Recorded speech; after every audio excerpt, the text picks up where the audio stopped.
On February 20th, 2025, a bureaucrat at the U.S. State Department signed a piece of paper that fundamentally changed the rules of engagement for the United States military. It was a press release, buried under a pile of other executive orders and administrative shifts typical of a new administration settling into its second month. But the language used in that document was specific, deliberate, and legally explosive. It announced that the organization known as Tren de Aragua was no longer considered just a transnational criminal organization. It was now officially designated a foreign terrorist organization. We have a gang problem. We are labeling the gang as bad guys. Simple. But inside the Pentagon, inside the Situation Room, and inside the legal counsel offices of the CIA, that designation meant something entirely different. You see, the United States government has two very different playbooks for dealing with threats. One is the law enforcement playbook.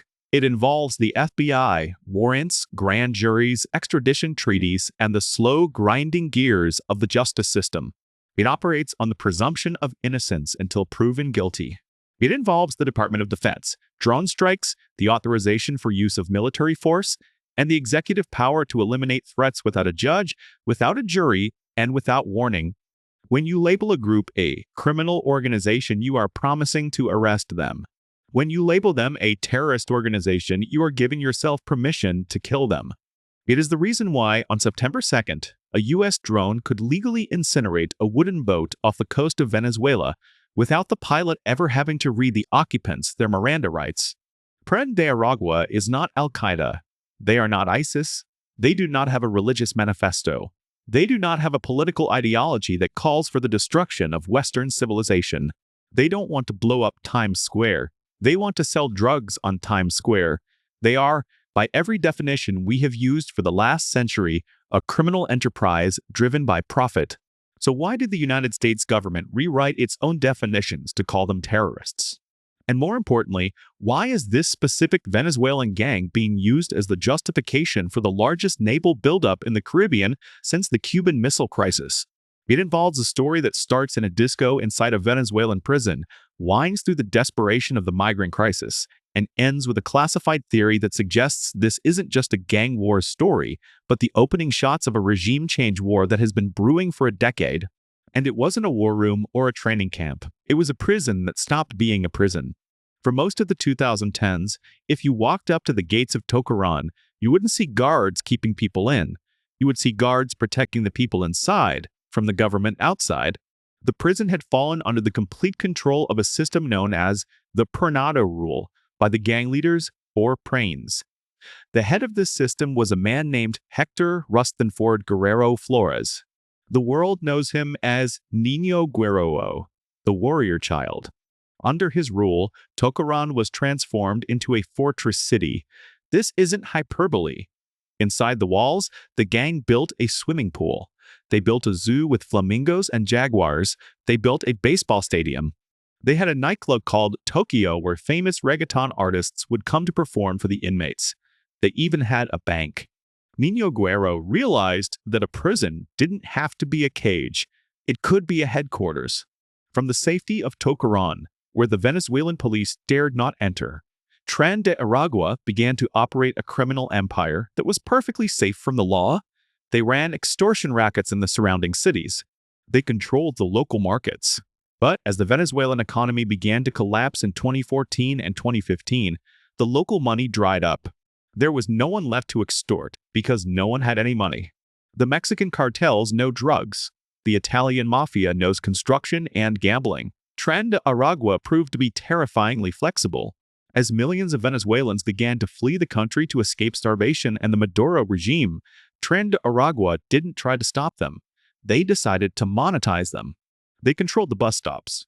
They controlled the border crossings into Colombia, Ecuador, Peru, and Chile. If a refugee wanted to leave, they paid Tren de Aragua. If they didn't have money, Tren de Aragua would finance their trip.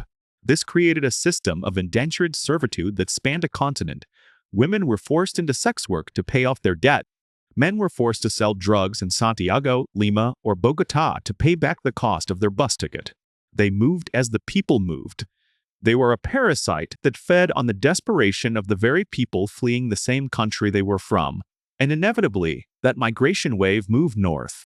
Throughout the election cycle, the name Tren de Aragua up through Central America and to the southern border of the United States. It started with whispers in law enforcement circles, tattoos of crowns, specific hand signs, brutal execution styles appearing in Miami and New York, but it exploded into the national consciousness with a series of high-profile incidents. There were reports out of Aurora, Colorado, where surveillance footage showed armed men moving through an apartment complex. The narrative that formed was visceral and terrifying. A foreign army was taking over American housing projects. The murders of Laken Riley and Jocelyn Nungray became rallying cries. In both cases, the suspects were linked to the migration influx, and the political rhetoric zeroed in on Tren de Aragua as the face of the border crisis. Donald Trump, on the campaign trail, didn't just call them criminals, he called them an invading force. He used language that was deliberately military. He said they were conquering cities. He said they were waging war on American families. The United States legal system is designed to protect rights, even the rights of non-citizens on U.S. soil. Deporting people takes time. Building criminal cases against gang leaders takes years of surveillance and evidence gathering. The standard tools of the Department of Justice, RICO statutes, indictments, trials were too slow for the promise Trump had made. He had promised a war. He needed a legal framework that allowed him to fight a war. First, on the domestic front, it allowed for the activation of the Alien Enemies Act of 1798. This is an archaic law written when John Adams was president during a quasi-war with France. It allows the president to detain and deport any non-citizen male above the age of 14 who is a native, citizen, or subject of a foreign government with which the United States is at war. Technically, however, by framing Tren de Aragua not just as a gang, but as a hostile foreign power or an agent of a hostile foreign power, the administration created the legal gray area necessary to use these wartime powers. They argued that the invasion of these gang members constituted an act of war, triggering the authority to detain them without the usual due process. If Tren de Aragua is a drug cartel, the Navy can stop their boats, board them, and arrest the crew. But if Tren de Aragua is a terrorist organization, the Navy can treat their boats the same way they treat a truck driven by an ISIS commander in Syria. They become legitimate military targets. The rules of engagement shift from policing to neutralizing. This explains the how. It explains how the administration legally justified the strikes. But it doesn't fully explain the why. And this is where we have to look past the crime headlines and look at the geopolitical map. It is the theory of the hybrid war. The argument is that Maduro saw how effective the gang was at destabilizing other countries. He saw them wreak havoc in Chile and Peru, driving up crime rates and turning the local populations against the governments there. The theory suggests that Maduro realized he could use this gang as a weapon against the United States. If this is true, then Tren de Aragua is not just a criminal organization. They are a proxy force. They are essentially a shadow militia working for the Venezuelan government. It justifies the aircraft carrier parked off the coast. It justifies the aggressive posture. It frames the drug shipments not as commerce, but as chemical warfare designed to poison Americans, sanctioned by a foreign adversary. And it comes from the CIA. They argue that Tren de Aragua is actually a threat to Maduro, too. The gang became so powerful inside Venezuela that they effectively challenged the state's monopoly on violence. When the Venezuelan military finally raided the Tokorón prison in late 2023, it wasn't a friendly handover. It was a military operation involving 11,000 soldiers and tanks. The CIA's assessment is that the Venezuelan government has lost control of the monster it created. They argue that Maduro tolerates the gang when he has to, but he doesn't command them. If the CIA is right, then the United States Navy is currently blowing up the boats of independent criminals who answer to no government. We are firing missiles at non-state actors in international waters. We are treating a mafia like a nation-state. By linking the gang to Maduro, Trump has laid the groundwork for a confrontation with Venezuela itself. Every boat that is sunk can be framed as a strike against Maduro's infrastructure. Every drug shipment stop is a blow to Maduro's finances. The war on cartels becomes a convenient cover for a policy of maximum pressure and regime change. The drug trade is a multi-billion-dollar industry, but the war industry is a trillion-dollar one. Deploying an aircraft carrier strike group, maintaining a blockade, flying constant drone sorties, this costs an astronomical amount of money. It requires contracts for munitions, for fuel, for logistics. It justifies the defense budget. It turns the abstract problem of drugs and immigration into a tangible enemy that can be blown up.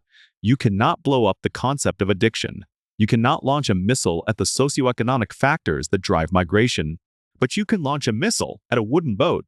You can show footage of an explosion on the nightly news. It provides a visual confirmation that the government is doing something. Good guys, bad guys, boom. But we have to ask, what happens next? When you use military force to decapitate a criminal organization, you rarely solve the crime problem, you create a power vacuum. When the US Navy blows up Tren de Aragua supply lines, who fills the void?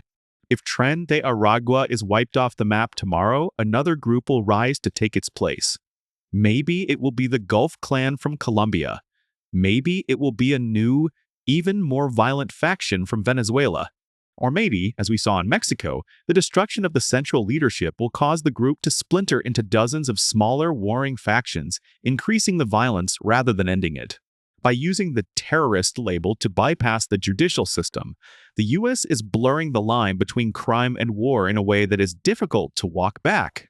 If a Venezuelan gang member is a terrorist who can be drone-struck because their product kills Americans, what about the Chinese chemical companies that manufacture the precursor chemicals for fentanyl? Are they legitimate military targets?